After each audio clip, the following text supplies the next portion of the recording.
পড়াকে খেলার মতো বানাও, কুইজ বানাও, নিজে নিজে প্রশ্ন করো আর উত্তর দাও।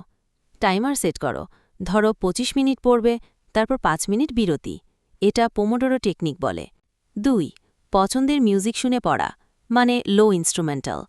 হালকা ব্যাকগ্রাউন্ড ইনস্ট্রুমেন্টাল মিউজিক অনেক সময় মনোযোগ ধরে রাখতে সাহায্য করে, তবে গান যেন মন বিভ্রান্ত না করে। ৩. কালারফুল নোটস বানাও।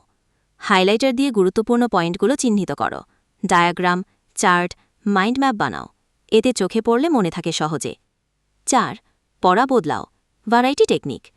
এক বিষয়ে অনেকক্ষণ পড়লে বোরিং লাগে, তাই ৩০-৪০ মিনিট পর বিষয় বা টপিক চেঞ্জ করো। ৫. নিজে নিজে পড়া বোঝাও, ফাইনম্যান টেকনিক। ভাবো তুমি কাউকে পড়া বোঝাচ্ছ, জোরে জোরে বলো বা আয়নায় বলো, এতে মস্তিষ্ক অনেক ভালোভাবে শিখে ফেলে। ৬. স্টাডি পার্টনার থাকলে ভালো, বন্ধুদের সঙ্গে মজার পরিবেশে পড়া শেয়ার করো, প্রশ্ন উত্তর খেলো। ৭.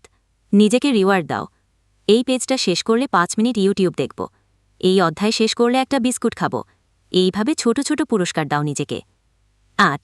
মোবাইল দূরে রাখো বা স্টাডি অ্যাপ ব্যবহার করো। ফরেস্ট বা ফোকাস টু ডু অ্যাপ ব্যবহার করে ফোকাস ধরে রাখো।